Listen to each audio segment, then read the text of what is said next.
Bismillahirrahmanirrahim. Assalamualaikum warahmatullahi wabarakatuh. Selamat pagi, salam sejahtera bagi kita semuanya. Shalom, Om Swastiastu, Namo Buddhaya, salam kebajikan. Yang saya hormati para menteri, gubernur, bupati dan wali kota, yang saya hormati para kepala dinas dan kepala PTSP, para kepala administrator, KEK, dan Bapak Ibu hadirin dan undangan yang berbahagia. Tadi sebetulnya di ruang tunggu Pak Menteri sudah bisik-bisik saya, urusan tukin.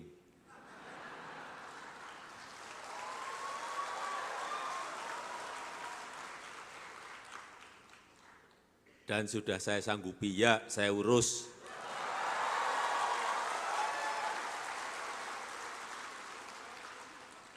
Tapi yang saya enggak senang kok diungkap secara terbuka itu.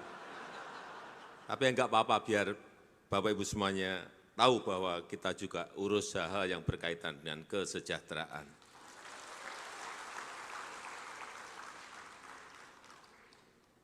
Masuk ke inti. Saya ingin mengulang lagi bahwa semua negara saat ini butuh yang namanya investasi. Karena kunci pertumbuhan ekonomi sebuah negara sekarang ini sangat sulit sekali. Menaikkan konsumsi masyarakat bukan hal yang gampang. Menaikkan ekspor bukan hal yang gampang. Naik sedikit saja sangat sulit. Tetapi yang dikejar-kejar semua negara saat ini adalah satu, investasi.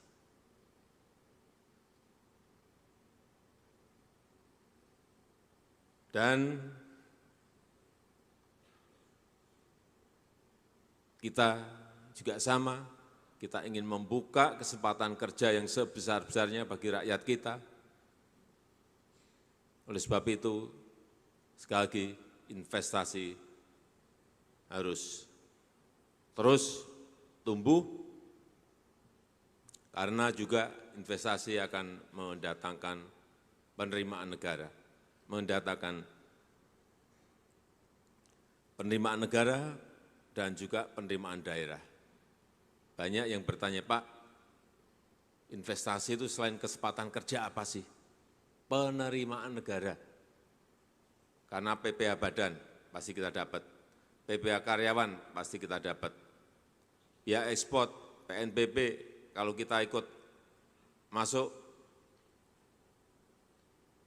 saham, berarti juga dapat dividen setiap tahunnya. Oleh sebab itu, sering saya tekankan bahwa investor itu didorong untuk bekerja sama, berpartner dengan pengusaha-pengusaha nasional. Yang kedua, berpartner dengan pengusaha-pengusaha daerah. Seberapa pun sahamnya, tapi yang pengusaha daerah ada, pengusaha nasional ada.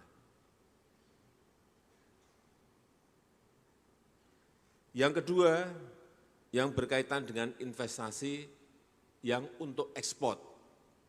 Ini beri perhatian khusus, berikan perhatian khusus. Karena ini yang kita perlukan. Dan yang keempat, yang berkaitan dengan pemerataan pembangunan. Tadi Pak Menteri sudah menyampaikan bahwa sekarang investasi di luar Jawa sudah 52%, investasi di Jawa 48%. Artinya di luar Jawa sudah lebih besar dari investasi yang ada di Jawa. Ini benar. Karena kita memiliki 17.000 pulau. Satu pulau Jawa saja investasinya 48%. Masa yang 16.999 pulau hanya kebagian 52%, mestinya bisa lebih gede lagi. Tapi memang tugas Bapak Ibu untuk mendorong, tugas Gubernur, Bupati, Wali Kota, Kepala PTSP, mendorong agar investasi di luar Jawa semakin besar. Dan juga tugas pemerintah menyiapkan infrastrukturnya, karena di luar Jawa juga memerlukan itu. Oleh sebab itu, sekali lagi, kita harus fokus pada investasi yang menggerakkan pertumbuhan ekonomi, yang meningkatkan lapangan kerja, yang memberikan nilai tambah yang tinggi. Kenapa hilirisasi? Karena memberikan nilai tambah yang tinggi. Coba kita lihat, 2017 ekspor nikel kita berada di angka 3,3 miliar US dollar. 3,3 miliar US dollar. Begitu masuk ke hilirisasi, di tahun kemarin, 2022, berada di angka 33,8 miliar US dollar. Lompatannya berapa berarti? Melompat sangat tinggi sekali. Itu baru satu atau dua turunan. Kalau nanti turunnya semakin banyak, apalagi masuk ke EV baterai, itu peningkatannya pasti akan sangat tinggi sekali. Apalagi masuk lagi ke electric vehicle, akan melompat tinggi sekali. Inilah yang bolak-balik saya sampaikan, nilai tambah yang harus dikejar. Kemudian yang lain adalah sekarang ini yang didorong oleh semua negara adalah investasi yang ramah lingkungan dan berkelanjutan.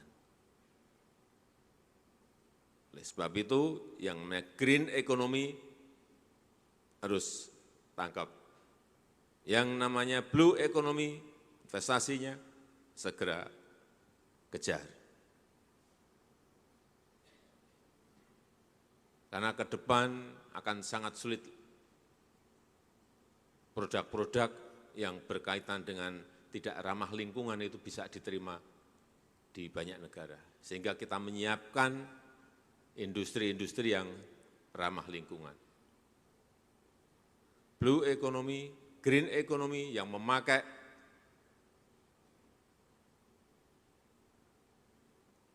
green energy itu yang semua orang sekarang ini kejar semuanya. Misalnya yang berkaitan dengan geothermal. Geothermal baru mungkin berapa, sebulan, 2 bulan ini, melompat banyak saham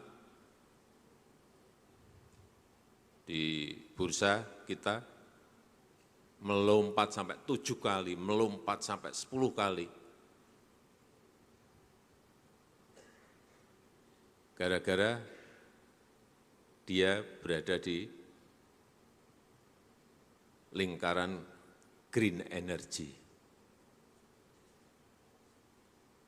Banyak investor yang mengejar ke ini, geothermal, solar panel, power plant, hydropower. Ini investasi-investasi ke depan yang sangat menjanjikan. Dan alhamdulillah kita melihat di IMD World Competitiveness Ranking di tahun 2023, Indonesia melompat dari ranking 44, melompat ke ranking 34.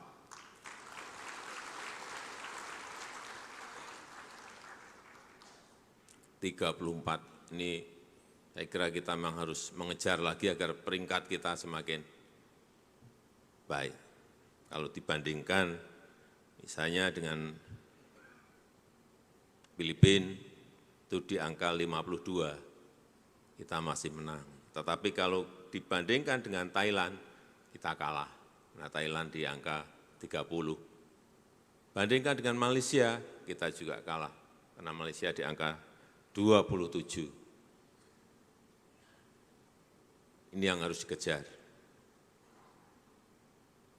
Kalau dibandingkan dengan Singapura, jauh lagi. Singapura di ranking keempat.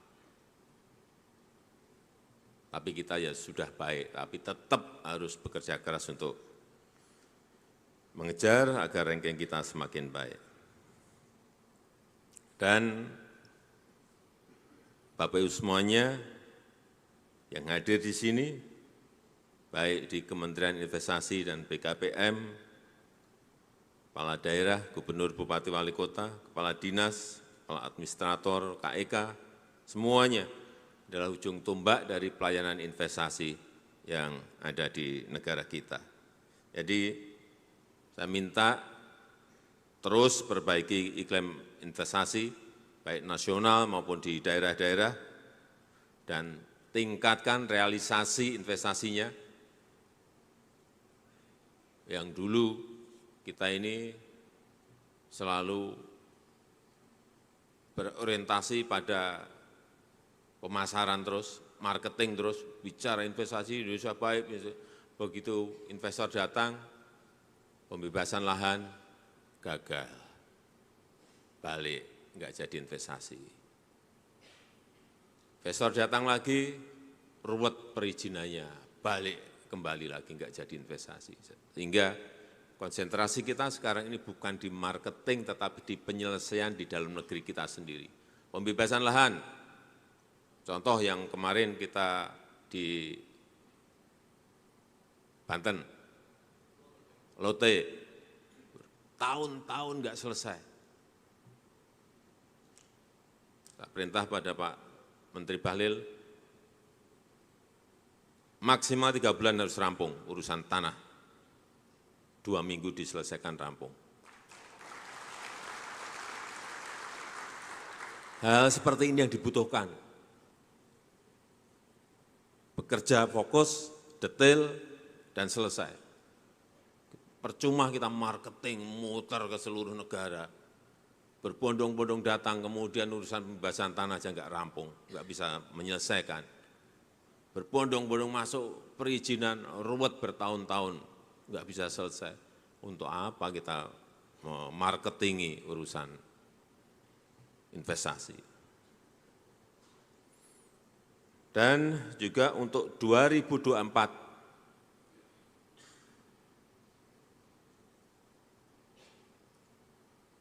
target pertumbuhan ekonomi kita itu berada di angka 5,1 sampai 5,7.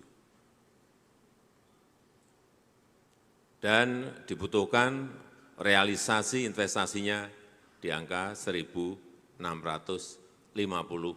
triliun rupiah.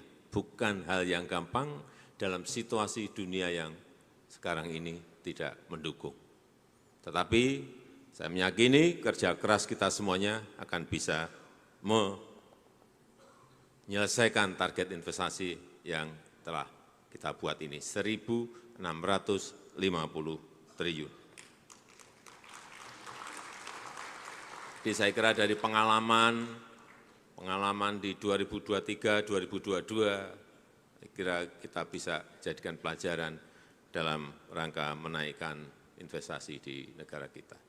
Karena tanpa itu, lupakan yang namanya pertumbuhan ekonomi kita bisa naik. Kan sangat sulit sekali, karena memang sangat tergantung sekali, utamanya di investasi, pertumbuhan ekonomi kita. Dan beratnya memang kita harus bersaing, berkejar-kejaran dengan negara lain yang juga mengejar investasi. Tapi yang paling penting saya kira pelayanan kepada investor itu yang terus harus kalau ada keluhan segera selesaikan, kalau ada masalah segera selesaikan. Mereka akan merasa terbantu dan tanpa kita memarketingi, mereka sudah berbicara dengan teman-teman mereka karena investor global itu bisa dihitung. pasti mereka akan berbicara, wah kita berinvestasi di Indonesia dibantu pengurusan perizinan, dibantu pengurusan pembebasan lahan. Saya rasa itu yang ingin saya sampaikan, dan dengan mengucap Bismillahirrahmanirrahim pada pagi hari ini secara resmi saya buka Rapat Koordinasi Nasional Investasi tahun 2023. Terima kasih. Wassalamualaikum warahmatullahi wabarakatuh. Mohon berkenan mendampingi Bapak Presiden untuk melakukan pemutaran kunci. Kami undang untuk naik ke atas panggung kepada Menteri Investasi, Kepala BKPM, Menteri Koordinator Bidang Kemaritiman dan Investasi ad interim, Sekretaris Kabinet, Menteri Dalam Negeri, dan Menteri Agraria dan Tata Ruang, Kepala Badan Pertanahan Nasional.